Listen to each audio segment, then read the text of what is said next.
Bonjour à tous, bonjour à toutes. Il nous manque encore 2 intervenants avant de commencer la table ronde. Oui, on peut commencer par un tour de table. Alors, sur le tour de table, alors déjà le thème, quand l'innovation technologique redéfinit l'expérience client en IRD. Je regarde si ça les fait venir. Pas encore, ils arrivent, ils sont là. Donc je vais commencer par le tour de table par ordre alphabétique et c'est moi qui vais les présenter. Donc j'ai la chance d'avoir des experts sur le sujet. Donc pour ne pas faire de jaloux, je vais faire par ordre alphabétique. Donc nous avons autour de la table Arthur Desnouveaux. Donc Arthur Desnouveaux, que je présente ou que je ne présente plus, qui est directeur du pilotage de la transformation Covea, donc diplômé de l'école polytechnique, de l'école nationale de la statistique et de l'administration et de l'université de Paris-Dauphine. Il commence sa carrière dans la finance quantitative à la Société Générale et a été labellisé Finance Innovation en 2017. Il a rejoint MMA en 2021. En janvier 2023, il est nommé directeur de cabinet de Covea et parallèlement, il préside l'association Life for Paris, 13 novembre 2015. Et on peut le féliciter parce qu'il a eu il a été nommé chevalier de l'Ordre national du mérite en 2019. C'est la dernière fois que tu me présentes, Tania. Mais merci beaucoup. J'attendais ta bio. Hein. Ouais. Enfin, votre bio, monsieur Desnouveaux. Donc, ensuite, nous avons donc, Justine Lallier, donc, responsable marketing de Direct Assurance. Donc ça tombe bien, on cherche tous les secrets de Direct Assurance, hein, puisque Direct Assurance elle a participé au lancement YouDrive, qui est la première assurance auto-connectée sur le marché français. Et elle occupe aujourd'hui le poste de responsable marketing, où elle supervise l'assurance automobile et particulièrement l'assurance automobile connectée depuis un certain nombre d'années. Et ses missions incluent tout ce qui est définition des offres, évolution des garanties et le tout en y ajoutant de l'innovation, ce qui va nous intéresser aujourd'hui notamment.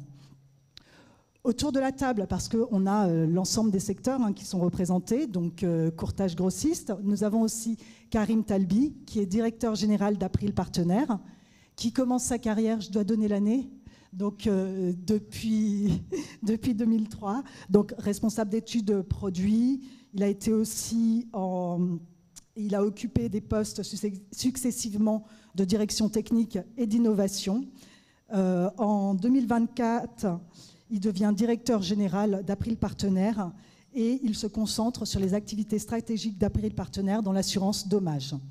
Merci Karim de nous rejoindre. Donc, Pierre Weiss, P&C Underwriting Chief Officer Allianz, vous noterez l'accent. Donc, diplômé de l'école polytechnique, on en a autour de la table. Hein. Donc, vous avez travaillé en structuration de produits dérivés et en solutions d'investissement. En 2012, vous rejoignez Allianz à la direction investissement avant de prendre des responsabilités croissantes au sein de fonctions techniques et commerciales. Vous dirigez l'écosystème Ma Santé et la direction Santé Prévoyance Collective. Et depuis 2023, vous rejoignez ce poste de P&C Underwriting Chief Officer chez Allianz et vous êtes membre du comité exécutif d'Allianz France. Et je terminerai par Rima Ketab, c'est l'ordre alphabétique qui fait ça, donc, qui est directrice France et Benelux de CMT. Donc CMT, je vais en dire 2 mots. C'est CMT pour Cambridge Mobile Telematics, qui est le plus grand fournisseur mondial des services de télématique, dont la mission, et je vais lire, c'est rendre les routes et les conducteurs du monde entier plus sûrs. Donc les entreprises automobiles et les constructeurs utilisent en fait leurs données pour alimenter des programmes d'évaluation de risques et de sécurité. Et aujourd'hui, vous gérez 120 programmes dans 25 pays et plus de 44 millions de conducteurs. Donc vous êtes basé au MIT à Boston, ça impressionne. Et surtout un chiffre moi, qui m'a impressionné, et qui peut impressionner aussi pas mal d'InsurTech dans cette salle. C'est une levée de 500 millions de dollars pour accélérer le développement. Et donc RIMA, vous possédez une expérience professionnelle de 18 ans, principalement dans le secteur technologique et dans différentes fonctions. Et aujourd'hui, vous avez rejoint CMT. Donc c'est un grand plaisir de vous accueillir et je vais vous laisser la parole parce que j'ai vraiment beaucoup parlé. Je vous propose de commencer par la première thématique qui est sur les nouvelles technologies digitales,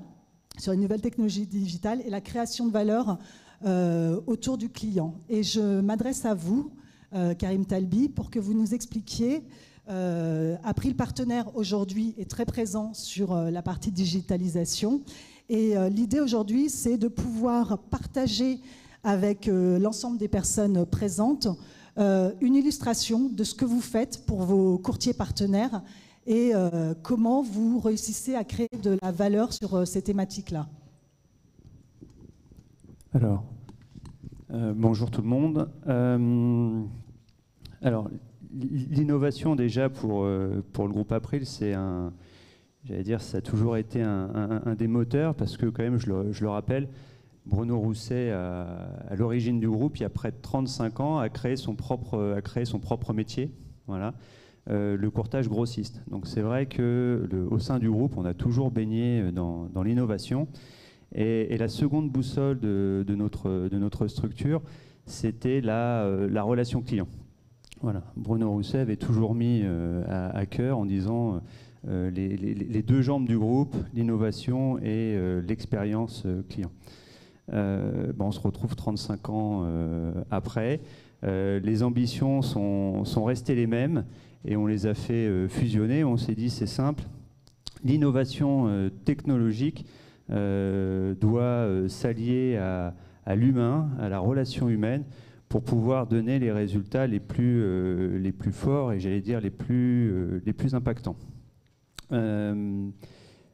Déjà pour répondre à la question, Tania, un peu plus précisément, les exemples. Un exemple, alors j'étais mal à l'aise quand on m'a parlé d'innovation technologique et après je me suis dit faire bien les choses ou les faire très bien, ça peut être aussi une innovation. Ça a été notre plateforme digitale qui s'appelle Aprilon, voilà, qu'on a entièrement refondu à compter de 2023 et qui est une étape clé dans la digitalisation du groupe April. Pour vous donner un ordre d'idée, Aprilon, c'est aujourd'hui plus de 6000 courtiers qui viennent tous les jours. Voilà. C'est une plateforme et un accès unique à l'intégralité des offres du groupe. On parle de plus d'une centaine de groupes et on balaie aussi bien l'assurance de personnes, la santé, la prévoyance, le dommage. Et donc que vous soyez un courtier en dommage ou en assurance de personnes, vous avez accès à l'intégralité des offres. Ça, c'est bien, mais vous vous doutez bien qu'il y a des spécialités. Moi, je suis April Partenaire, donc une entité du pôle dommage. C'est la même chose pour nos apporteurs. Et donc, ce qu'on a travaillé et ce qu'on a fait, on a simplifié les parcours de souscription, les parcours de découverte, pour que, quelle que soit votre appétence première, pour nos courtiers partenaires, vous puissiez avoir des parcours qui soient le plus simple et le plus fluide possible. Pour imager le propos, on a mesuré les effets du déploiement de la plateforme Aprilon et de la simplification des parcours. Il y a un chiffre qui est assez parlant. On a réduit le nombre de clics, alors pas sur l'ensemble, mais on a quand même réduit le nombre de clics sur certains parcours de l'ordre de 35%. Voilà, ce qui est considérable. Et ce qui simplifie quand même la vie de nos courtiers au maximum. Voilà. Qui dit simplifier la vie de nos courtiers dit aussi simplifier la vie des équipes de gestionnaires, des collaborateurs qui au quotidien gèrent nos apporteurs et le client final. Voilà. Dans les autres... innovation, c'est ce mariage entre la technologie et l'humain. On a fait un programme, voilà, et Aprilon est un des résultats de ce programme, où on est en co-construction permanente avec nos partenaires courtiers. Voilà. Dès qu'on a une idée, ou dès qu'ils ont une idée, il y a des séances régulières qui sont organisées avec des interviews, des sondages, des ateliers de travail. Et c'est vrai qu'on essaye de tester. Alors, on ne teste pas tout de suite avec des mises en prod. On teste sur le papier l'impétence d'une innovation et ce qu'on met en livraison. Et ça, c'est un travail qui, pour nous, est important. Parce que vous vous doutez bien que si on le fait une fois, ça n'apporte pas grand-chose. L'intérêt, c'est de le faire régulièrement, c'est d'échanger régulièrement. C'est aussi de savoir, j'allais dire, faire et défaire. Voilà. Il faut aussi accepter de se remettre en cause régulièrement et de se dire que quelque chose qui était juste à un moment T n'est pas forcément tout le temps et répond pas forcément à des besoins qui évoluent en permanence. Donc c'est vrai que j'ai vu qu'il y avait quand même, il y a ici des représentants avec des très très belles innovations technologiques. À un moment, je me suis dit, j'ai cherché. L'engagement qu'on a pris, en tout cas, nous, c'est d'avoir des outils qui sont performants, voilà, qui fonctionnent et qui véritablement permettent de fluidifier des interactions qui peuvent devenir quand même très complexes et chronophages. Merci Karim. Donc, technologie, humain, se remettre en cause, performance. Je m'adresse à vous, Justine, pour reprendre ces différents éléments. Et la question qu'on se pose, et je pense que vous vous posez tous dans la salle, parce que si vous êtes comme moi, vous avez aussi essayé ça, ça fait de nombreuses années que Direct Assurance est présent sur l'assurance auto connectée. Vous avez fait évoluer récemment vos outils. C'est très simple, hein. Quels sont vos secrets?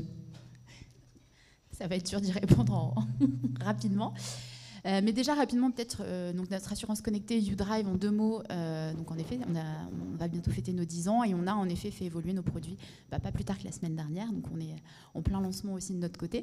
Alors l'innovation chez Direct Assurance, ça peut passer par plusieurs axes pour moi. Donc il y a la partie technologique, mais il y a aussi la partie promesse.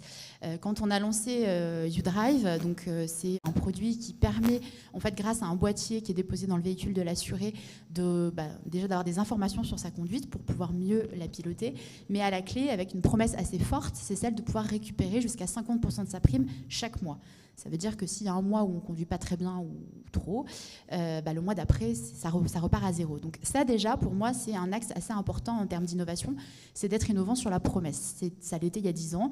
On fait un peu comme vous, on teste assez régulièrement. Ce produit, il avait été co-construit à l'époque avec des assurés. On continue également à le faire. Et donc, pour moi, cette promesse, elle est encore innovante aujourd'hui. Ça, pour moi, c'est le premier axe de réussite, c'est d'avoir quelque chose de fort à proposer à nos clients. Le deuxième axe, c'est la partie technologique. Il y a 10 ans, quand on s'est lancé, on a utilisé ce qu'on appelle un boîtier OBD, un petit boîtier qu'on est branché sur le véhicule. Si vous suivez un petit peu la presse, quand on parle de nous, on parle toujours de mouchard ou de boîte noire. On va être honnête, le boîtier était noir et ça pouvait en effet assez rapidement être assimilé à ça. Donc depuis la semaine dernière, et aussi parce que depuis 10 ans, chaque année on se remet en question, on regarde un petit peu comment la technologie elle évolue. Il y a 10 ans, c'était cette typologie cette technologie-là qui était la plus performante et la plus sûre pour nous. Aujourd'hui, c'est plus le cas. La technologie a évolué et d'ailleurs on travaille depuis l'année dernière avec vous côté CMT. Et donc depuis la semaine dernière, on a fait évoluer notre offre pour proposer quelque chose qui est plus en adéquation avec les usages de nos assurés. Aujourd'hui, tout est collecté par nos téléphones, c'est assez naturel pour nous. Donc nous, maintenant, on va s'appuyer sur ce qui est collecté par le téléphone et on va le compléter par donc, un petit boîtier qui est blanc cette fois, équipé d'un accéléromètre qui va lui traquer le mouvement du véhicule. Et on pourra en parler plus tard, c'est un point très important pour nous parce que avec ces nouveaux produits, cette nouvelle technologie, il y a ce qu'on appelle, nous on appelle ça de la fraude, c'est pas de la fraude à l'assurance, mais c'est un axe important aussi à piloter. Donc il y a le côté innovant par la technologie et toujours être à la pointe et toujours se remettre en question pour savoir si ce qu'on propose, c'est toujours la bonne solution pour nos clients. Et le dernier axe, pour moi, c'est la partie innovation dans la relation client. Je pense qu'ici, on sera tous assez d'accord pour dire que quand on parle à nos clients, en tant qu'assureur, c'est jamais de façon très positive. On leur parle à la souscription, quand ils doivent payer, on leur parle au renouvellement, souvent quand ils doivent payer un peu plus, et on leur parle au moment du sinistre. C'est jamais un moment très agréable pour un client, même s'il est bien géré. Et bien justement, nous, avec ce programme YouDrive, on a retravaillé la façon et on l'a rendu proactive et positive, puisqu'on a décorrélé, en fait, on a 2 applications mobiles, une qui gère vraiment la partie contrat et une qui gère vraiment la partie conduite. Et on leur pousse des conseils pour qu'ils comprennent aussi quel score ils ont eu. On leur répond si jamais ils ont des questions, on le retravaille avec eux. On leur rend de l'argent potentiellement tous les mois, on leur propose des bilans. Bref, on a retravaillé cette façon de communiquer avec nos clients, on l'a rendu proactive et plus positive. Et pour moi, ça fait aussi partie des axes innovants qu'on doit travailler en tant qu'assureur. Donc je ne sais pas si c'est la combinaison des 3 qui fait qu'on est encore là et qu'aujourd'hui le produit continue à évoluer et on va continuer à le faire évoluer encore grandement. On a des grandes ambitions encore pour les années à venir. Mais en tout cas, je pense que ça répond à une partie de ta question. Bravo à vous pour cette continuité et cet exemple sur le marché français. Je vais nous faire un petit peu voyager et je vais m'adresser à Rima pour que vous nous expliquiez quelles sont pour vous les innovations digitales que vous avez observées sur le marché européen et dont on pourrait s'inspirer pour pouvoir aussi nous lancer sur le marché français sur ce type d'innovation. Merci beaucoup pour cette question-là. Je vais juste revenir un peu sur la mission d'abord de CMT et son ambition, notamment en France. Notre mission, c'est de rendre les routes plus sûres et aussi plus sûres, les routes, les conducteurs, mais que le business soit aussi profitable pour les assureurs. Ça, c'est très important. Je sais qu'il y a des villes un peu connues pour avoir une grande fréquence de sinistres, notamment Marseille ou le 93. Je suis native de Marseille, donc voilà, c'est important aussi de rendre ces villes-là aussi profitables dans le portefeuille des assureurs. Sur la technologie CMT, en termes d'innovation, ce qui est important, c'est de savoir que l'innovation de CMT s'appuie sur 3 axes principaux. D'abord, on va comprendre et mesurer la conduite dangereuse. Ensuite, on va essayer de réduire le risque en communiquant avec le conducteur pour renforcer des comportements de conduite sains. Enfin, et ça aussi c'est une importance pour les assureurs, être capable de détecter les accidents quand ils arrivent pour pouvoir agir de manière efficace et rapide. Concrètement, comment ça fonctionne, et Justine a commencé à en parler, nous collectons de la donnée via des capteurs qui existent déjà dans les téléphones mobiles, d'accord, via des apps, soit des apps des partenaires, où on peut mettre en place aussi des apps pour très facilement. Et aussi, de manière optionnelle, avec un badge IoT, que voilà, ça a la taille d'une vignette qu'on colle tout simplement sur le pare-brise d'un véhicule. Voilà. Avec ces outils-là, nous sommes capables de détecter le début et la fin d'un trajet automatiquement, donc sans intervention humaine, et ça joue grandement dans l'expérience utilisateur. Pendant les trajets, qu'est-ce qu'on fait ? En fait, on collecte de la donnée qui nous permet de détecter notamment des comportements de conduite dangereux. Je vais en citer quelques-uns. Les principaux, c'est la distraction au téléphone. C'est important parce qu'on a un tiers environ d'accidents qui sont le résultat d'une distraction la minute d'avant. Le deuxième risque classique, c'est comportement de conduite dangereuse, ce sera autour du freinage brusque. Ça, c'est le synonyme généralement d'un manque de concentration, d'un manque d'anticipation, et c'est le critère le plus prédictif d'un accident. Et aussi, tout ce qui est survitesse et agressivité sont des comportements dangereux à éviter. Ce qu'il faut comprendre dans ces comportements qui sont quand même à risque, qui sont assez récurrents, assez fréquents, c'est que ce sont des résultats d'actions volontaires. Donc c'est complètement corrigeable. Nos outils, nos applications sont intégrées directement dans l'application de l'assureur qui pourra utiliser ces données-là, notamment dans les programmes de prévention. Donc, ce qu'on a noté aussi, et c'est important de le dire, c'est que pour qu'un programme de prévention fonctionne, il faut que les clients soient engagés. Et comment on construit l'engagement client ? Et ça se voit dans plusieurs programmes qu'on a avec des partenaires à l'international. Ça peut être, mais ça c'est intéressant pour le conducteur, pour le responsabiliser, lui donner des insights par rapport à son comportement de conduite. Ça, c'est un premier levier. Le deuxième levier, ce serait autour d'outils de ludification ou d'outils de communauté. Et troisième élément qui fonctionne et qui a aussi son importance, c'est un programme de récompense. Donc la récompense, ça peut être diverses et variées. Et chaque assureur peut avoir sa propre recette. Il y a des assureurs dont la promesse de marque, c'est le pouvoir d'achat, par exemple, qui vont être plus attentifs sur la partie tarifaire. Mais il n'y a pas que ça. On peut faire aussi des récompenses avec des systèmes de points, des programmes de loyauté, si l'ADN ou la mission de l'assureur est plus en ligne avec ça. Aujourd'hui, on travaille avec plusieurs assureurs européens et le nombre qu'on dit tous les jours. Avec le groupe AXA, notamment Direct Assurance, AXA Belgique, AXA Partners. Nous travaillons aussi avec, en Allemagne, Coburg, Admiral au Royaume-Uni, PV Group et AGEAS, le groupe AGEAS. Nos solutions ont eu un impact certain sur les comportements à risque. Et pour citer des chiffres de l'année dernière sur un échantillon de partenaires avec qui on travaille, nous avons vu une réduction de la survitesse de moins 13%, une réduction des freinages brusques de 41%, une réduction de la distraction au téléphone de 47% et de manière générale, une réduction de la sinistralité de 15%. Et non seulement on joue sur les fréquences, mais on joue aussi, on a un impact sur la sévérité des accidents. Au-delà de ces programmes de prévention, et parce qu'on parle aussi d'expérience client qui est le titre un peu de ce panel, nous avons aussi des solutions qui jouent un rôle dans tout ce qui est gestion de sinistres.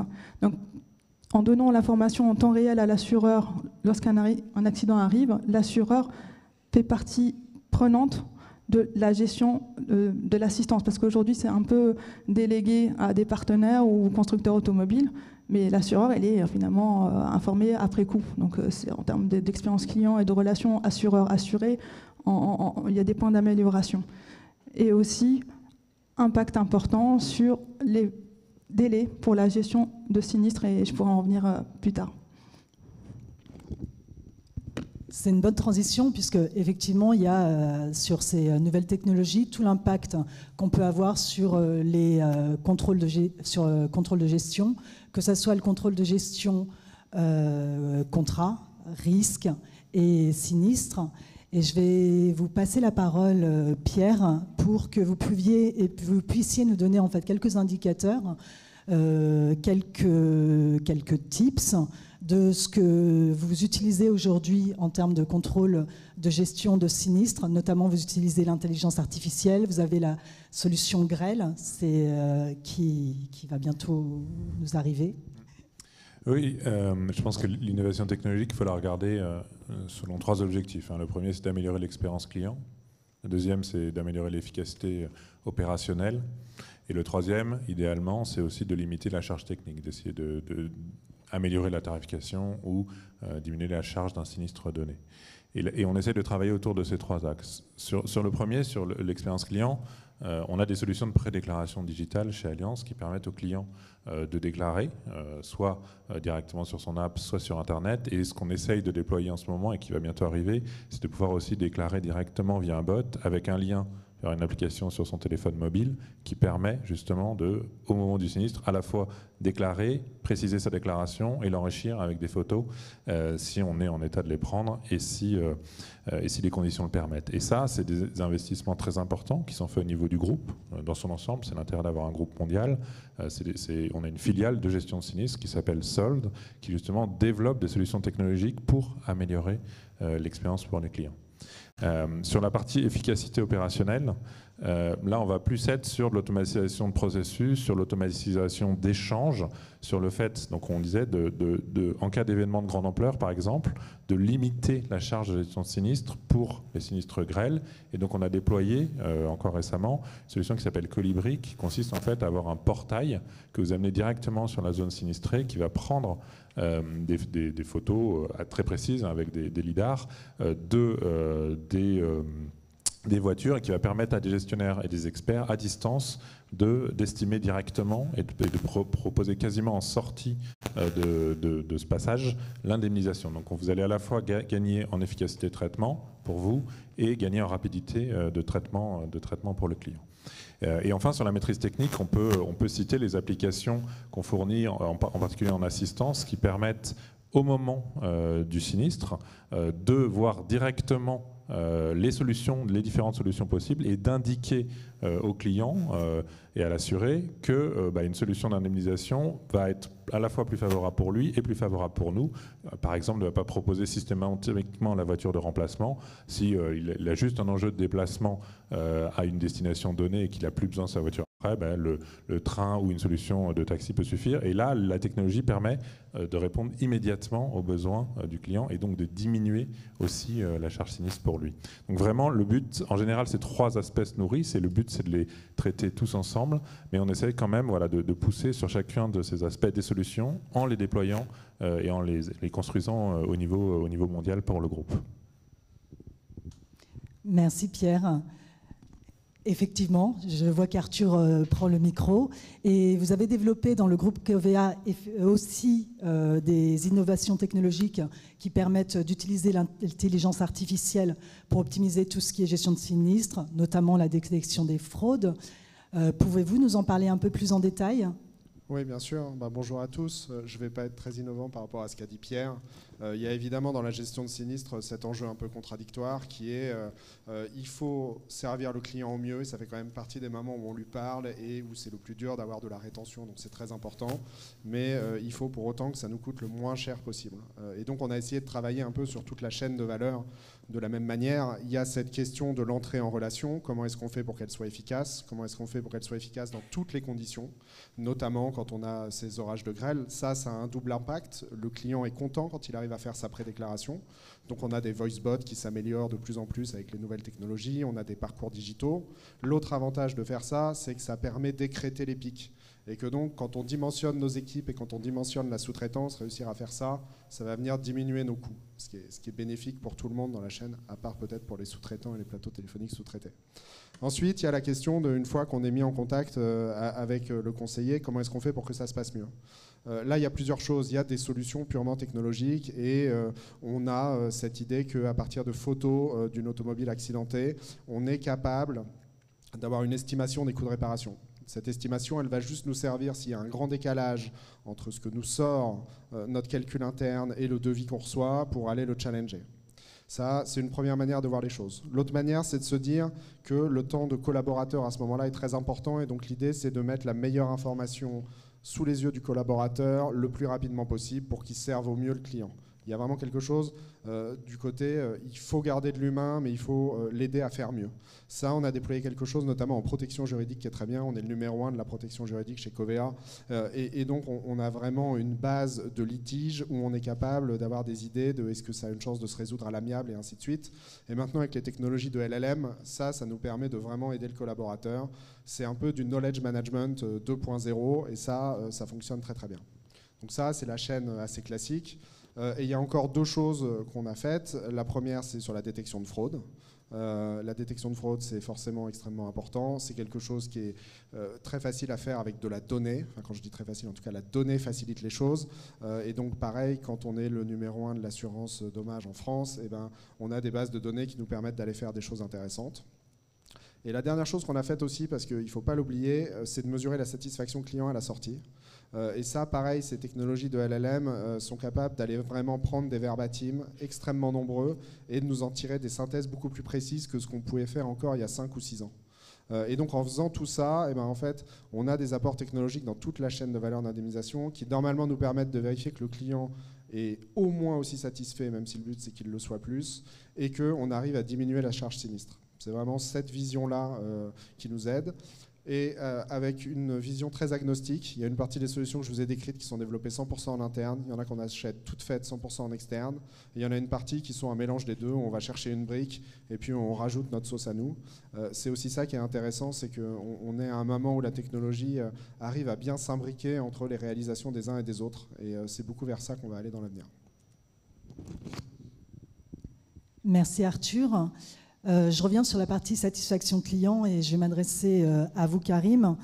L'idée, c'est de savoir comment la simplification des actes de gestion pour vos courtiers ont permis d'avoir plus de satisfaction client et quels indicateurs vous suivez. Alors, Juste avant de répondre, il y a un point qui m'a fait sourire. C'est vrai qu'on parle d'innovation et à nous entendre, on doit tous répondre aux mêmes questions et on y répond tous quasiment de la même façon, alors avec des moyens différents. Mais c'est vrai que on parlait d'innovation et les réponses sont les mêmes. Donc je vais penser qu'on est sur la bonne voie. Par rapport à la question, par rapport à ce dont on a parlé, tout à l'heure je vous parlais d'Aprilon, la plateforme, notre plateforme d'accès. Forcément, elle embarque des choses qui ont été citées, hein, ça veut dire des actes qu'on a digitalisés, des actes qu'on a automatisés. Tout à l'heure, on parlait de fluidifier la gestion entre assureurs et assurés. Alors nous, on embarque une brique supplémentaire, parce que, alors s'il fallait qu'on utilise le mot à la mode, on est un trouble. Nous, on a un assuré, on a un courtier et on a un assureur, et on le représente souvent parce qu'on a des mandats de délégation. Et donc forcément, quand nous, on parle de fluidifier une chaîne, il faut qu'on fluidifie une chaîne avec 3 acteurs. On peut créer de l'insatisfaction chez nous, on peut avoir de l'insatisfaction qui se crée chez nos assureurs quand on est sur des sinistres corporels, et puis on peut aussi avoir des cailloux dans la chaussure au sein du réseau, et il faut forcément que nos outils permettent de répondre et fluidifient toutes ces interactions. Je ne vais pas revenir sur, alors si on doit parler d'innovation, sur ce qu'on peut avoir fait, c'est-à-dire qu'on a mis en place tout un système de relance et d'agenda automatique, c'est-à-dire quand vous souscrivez une affaire, eh ben, il y a forcément des moments et des passages obligés, ça peut être la récupération de pièces, la signature de documents, etc. Et donc on a mis en place tout un système de relance pour nos apporteurs, pour pouvoir, j'allais dire, les décharger de ce suivi. Forcément, vous vous doutez, beaucoup de relance, beaucoup de communication, donc même avec le meilleur système du monde, des fois on passe à côté de l'information importante. Dans les exemples par contre qui véritablement pour moi ont changé les choses, et Arthur parlait de la mesure, et qui ont vraiment été mesurés et qui ont apporté une satisfaction. Chez April Partenaires, on est un acteur très présent sur l'assurance des artisans, sur la RC décennale. Et il y a un moment un peu fastidieux dans la gestion de ces contrats, c'est la déclaration du chiffre d'affaires que l'artisan doit faire tous les ans. Voilà. Ça fait des années qu'on essayait de gérer le sujet, on traitait beaucoup de papiers, on a eu des sinistres administratifs, hein, vraiment c'était pas très très joli. Et l'année dernière, on a décidé de digitaliser les parcours. C'était la bonne idée, c'était ce qu'il fallait faire. Et on n'avait pas non plus les résultats totalement escomptés. Et cette année, ce qu'on a fait, on a continué à digitaliser le parcours, on l'a poussé un peu plus loin. Et surtout, on l'a accompagné d'une démarche pédagogique beaucoup plus forte. On a mis à disposition de nos apporteurs et de nos assurés une espèce de box digitale qui embarquait des tutos vidéo, qui embarquait un calendrier, tout simplement, qui embarquait des infographies en expliquant le pourquoi, le comment, l'intérêt, etc. Et ça a été un vrai succès. Pour vous donner un ordre d'idée, c'est le dernier chiffre que je donnerai. On a eu 85% du portefeuille qui a déclaré son chiffre d'affaires, donc c'est un chiffre déjà très important. On a 80% des déclarations qui se sont faites de façon digitale, donc nous on a réussi notre objectif. Et après, quand on parlait de satisfaction, on a alors... Je vais considérer que c'est un satisfait. On a 53% de nos assurés qui ont été très satisfaits, voilà, et on en a à peu près 80% qui ont été satisfaits par l'outil. Mon propos est de dire que l'innovation digitale, c'est vrai que c'est très bien, c'est ce vers quoi on tend, mais quand on voit qu'on la couple à une pédagogie aussi, à un accompagnement, on déclenche des effets de levier qui sont beaucoup plus importants. Voilà. Je vois que le temps tourne, il y a pas mal de petites choses, il y a des wallets et tout ça, mais on y reviendra et on pourra en discuter. Effectivement, le temps tourne. Je vais rassembler les questions, et merci Karim pour la remarque innovation et questions qui se ressemblent. Dans des questions qui vont peut-être pas se ressembler, vu que Karim nous a donné un petit peu quelques chiffres, Justine, est-ce que vous pouvez nous partager des chiffres sur la fréquence et la sévérité des sinistres automobiles et l'impact qu'a eu l'implémentation du programme d'assurance auto connectée? Oui, alors tout à l'heure je parlais de... Direct. Hein. Je vais essayer d'être direct dans ma réponse du coup. Donc du coup tout à l'heure je parlais d'une promesse forte. 50% de remise à la fin de chaque mois potentiel. Pour faire ça, il faut qu'on ait un pari assez fort à la fin sur la baisse de la sinistralité. Donc on a bientôt 10 ans de recul, donc suffisamment de données pour pouvoir donner des chiffres qui sont assez probants. Donc sur notre cible historique, ce que je ne l'ai pas forcément dit, mais au départ c'était uniquement pour les jeunes conducteurs, on observe une baisse de la sinistralité de moins 22% sur cette population-là. Donc depuis 2 ans, on a ouvert notre produit à tous les conducteurs et donc un peu moins de recul, mais néanmoins des projections intéressantes. On est à moins 31% de baisse de la sinistralité sur cette nouvelle cible. Alors vous me direz forcément, il y a un effet d'antisélection au départ. Une personne qui ne conduit pas forcément très bien n'a pas intérêt à souscrire chez nous. Ça sera difficile d'isoler cette part-là dans cette baisse-là. Néanmoins, ce qui est aussi intéressant, c'est de regarder la corrélation de cette baisse de la sinistralité avec l'évolution du score de conduite et des conseils qu'on donne du coup pour le faire baisser. Monter plutôt. Donc on voit que dès qu'on équipe nos assurés d'un boîtier télématique avec les conseils et les outils qui vont avec, on voit qu'il y a une hausse du score assez rapide. Bien évidemment, ça baisse. Les gens sont un peu alertes au début et redeviennent un petit peu plus, ont une conduite un petit peu plus naturelle ensuite. Néanmoins, on voit qu'elle baisse, elle remonte et après elle se stabilise. Donc on voit que dès lors où on donne les outils, on en parlait sur tout ce qui est gestion de sinistre, mais c'est également valable pour la conduite, on voit que ça a un impact direct. Et ce qui est aussi intéressant, c'est de se dire qu'au bout de 10 ans, et c'est là où on est vraiment très très content, c'est qu'on n'a eu qu'un seul sinistre corporel grave. Donc forcément, ça a un impact assez fort sur cette baisse de la sinistralité, mais ça montre aussi qu'il y a vraiment un rôle important à prendre là-dessus. Et c'était d'ailleurs pour cette raison-là qu'on est allé sur les jeunes à la base. C'est parce que c'était la population qui avait la sinistralité la plus forte, qui était en apprentissage, qui avait un besoin de continuer dans cet apprentissage-là. Et donc on voit que, mine de rien, ça a un rôle sur l'ensemble des conducteurs sur la route. On constate que vous avez pu utiliser en fait un certain nombre de données qui vous ont permis de pouvoir contrôler les risques. Après, ça pose une question, et une question qui est réglementaire et éthique. Et comment on réussit à concilier en fait ces contraintes réglementaires et cette transparence qui nous permet de contrôler le risque. Et je vais me tourner vers vous, Pierre, pour cette question sur les défis éthiques et réglementaires.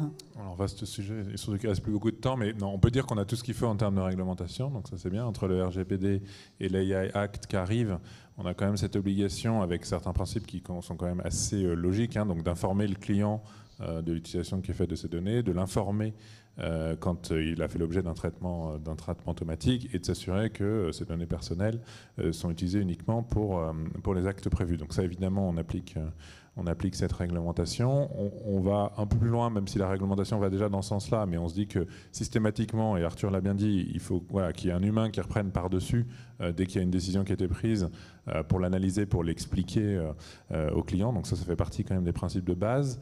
Et peut-être une approche qu'on a commencé avant cette réglementation et qui est assez intéressante, au-delà de tous les comités de gouvernance dus à la réglementation, on a un comité qu'on a appelé le comité sur l'usage responsable et éthique de la donnée. Et ce comité, plutôt que de se demander en fait quel va être l'impact réglementaire de certains algorithmes, de certaines données qu'on utilise, il va plutôt se poser la question, si je dois expliquer tout ce que je fais à mon client ou en front page du Monde ou du Financial Times, comment je l'explique et est-ce que, à la fin de cette explication, je considère que le message que j'ai fait passer aura été le bon? Et du coup, est-ce que je suis content de moi ou est-ce que, au contraire, j'ai un peu honte et je me dis, en fait, c'est pas parfait. Et le fait de se poser cette question, ça permet d'orienter quand même assez finement l'usage qu'on fait des données. Parce qu'une fois qu'on met les gens autour de la table et surtout les gens qui écrivent les algorithmes et qu'on leur dit, décrivez ce que vous faites, expliquez-le.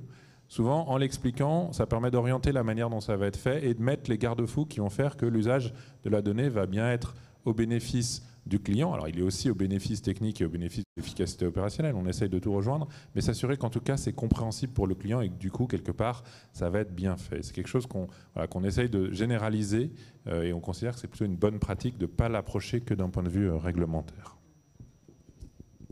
Merci Pierre. Alors je vois que nous sommes en time up. Donc on a encore quelques questions à traiter.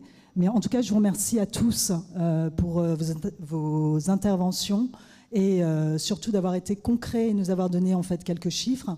Ce que moi je vous propose aujourd'hui, là, maintenant, parce que le temps avance et qu'il y a une autre table ronde juste après, c'est que vous puissiez répondre en une phrase, en 1 minute chacun, sur une question qui pourrait faire l'objet aussi d'une table ronde, qui est finalement pour vous, sur les prochaines années, quelles sont en fait les technologies qui vont avoir un sens au niveau de notre secteur.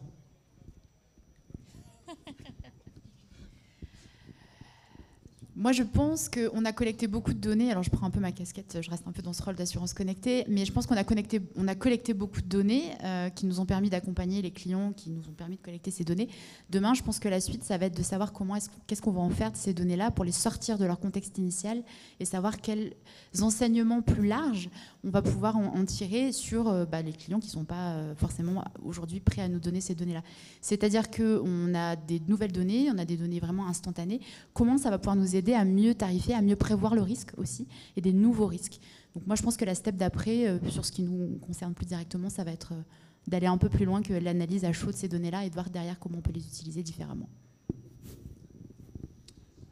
Non, je pense que dans les technologies qui vont aider, je pense que l'IA générative, évidemment, va être dedans, mais surtout, sans être trop bateau, ça devrait aider quand même à faire passer les données d'un système à l'autre. C'est-à-dire qu'aujourd'hui, on a tout informatisé, mais les données sont quand même à plein d'endroits différents et elles ne voyagent pas bien. Et du coup, on a des expériences, que ce soit pour nos employés ou pour certains de nos clients, qui sont des fois un peu frustrantes parce qu'ils doivent répondre à des questions qu'ils ont déjà posées ou la donnée n'est pas arrivée. Et donc je pense que dans le monde qui vient, cet aspect de fluidification du passage de la donnée d'un endroit à un autre va être assez clé. Je vais rester dans le sujet de la donnée. Je dirais définitivement l'assurance connectée qui permet de créer de la valeur d'un point de vue financier, d'un point de vue environnemental, d'un point de vue de sécurité routière et de la partager entre à la fois les assureurs, et évidemment j'inclus les mutuelles, les banques assureurs et les courtiers, l'assuré, le conducteur et aussi la société dans son ensemble. Et j'en profite pour ceux qui souhaitent continuer la discussion, de dire que nous avons un stand Cambridge Mobile Telematics dans l'attente, là, pour ceux qui veulent discuter plus avant de ce sujet. Merci. En termes de technologie, je ne sais pas, mais je pense que le but qu'on doit avoir, c'est de créer encore plus de proximité et de confiance avec nos clients grâce à la technologie. L'assurance va quand même avoir des défis en termes de tarifs, en termes d'assurabilité qui vont nécessiter une grande pédagogie. Et il faut que la technologie soit au service de cette pédagogie. Et notamment, les LLM sont quand même un outil formidable pour permettre aux gens d'aller chercher une information, d'avoir une mise en contexte sans forcément qu'il y ait un humain au bout. Et donc, je pense que les assureurs ou les intermédiaires qui arriveront à créer de la confiance grâce à ces nouvelles technologies dans les mois et les années qui viennent sont ceux qui vont remporter la bataille de l'innovation. Bon, alors j'adhère à 100%. Quand je vous parlais de mariage de technologie et d'humain, c'est bien ça.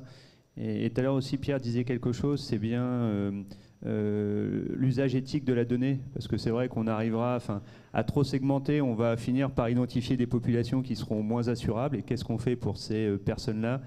Il y a déjà des risques qui sont plus compliqués, des risques climatiques. Et ça sera comment on adresse ces nouveaux risques. Ça va être l'enjeu quand même de demain. Merci beaucoup à tous. Et n'hésitez pas à venir voir les intervenants. Ils n'ont pas eu toutes leurs questions. Ils ont fait un condensé. Je vous remercie pour votre adaptabilité et à très bientôt. Merci. Merci.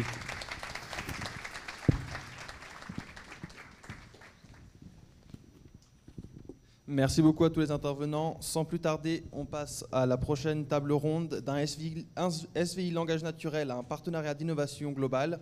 Comment Illwin Technologies accompagne la Massif dans sa stratégie IA.